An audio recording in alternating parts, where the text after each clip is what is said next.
আসসালামু আলাইকুম। আমি অনেক দিন ধরে এই হাঁটু ব্যথায় কষ্ট পাচ্ছি। আমি খুলনা থেকে এসেছি।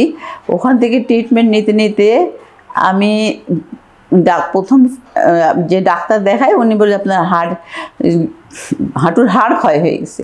ইঞ্জেকশান দিলেন, ইয়ে করলেন, ব্যথা একটু কমলো, কিন্তু আমি সুস্থই হতে পারছি না। তারপরে আমি ঢাকায় আসলাম। ঢাকায় আসার পরে আমার ভাইয়ের বাসায়, আমার ভাইকে তো সবাই চিনে, আর ও নিজেও এখানে থেরাপি নিয়ে ও অনেক সুস্থ হয়ে গেছে। ইসমত তোহা। ফিজিও সেবাতে যারা কাজ করছেন, যারা নিয়োজিত আছেন, যারা সেবা দিয়ে থাকেন, প্রত্যেকটা মানুষ রিসেপশন থেকে শুরু করে একদম শেষ মুহূর্ত পর্যন্ত সবাই এত আন্তরিক বলার মতো না।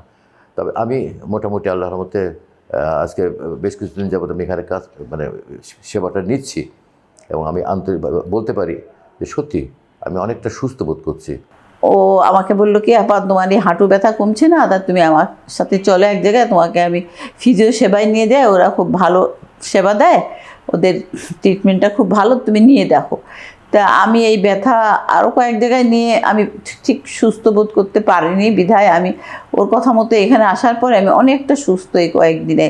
তা ওনারাই আমাকে দেখে বললেন যে আপনি যদি একটা মাস কন্টিনিউ করেন আপনি একদম সুস্থ হয়ে যাবেন। তা আমি যে কয়দিন নিলাম তাতে আমি অনেকটাই সুস্থ বোধ করছি।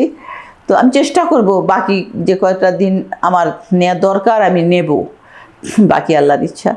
তবে ওনাদের এই সেবাটা সত্যি খুব ভালো, এই জন্য এনাদের কাছে খুবই কৃতজ্ঞ। ওনারা আমাকে যে সেবা দিয়েছেন সেটা অন্তর থেকে সত্যি আমাকে সুস্থ, যে কয়দিন আমি 7-8 দিন দিলাম তাতে আমার মনে হলো আমি এখানে নিশ্চয়ই ফুললি কিওর হয়ে যেতে পারবো ইনশাআল্লাহ।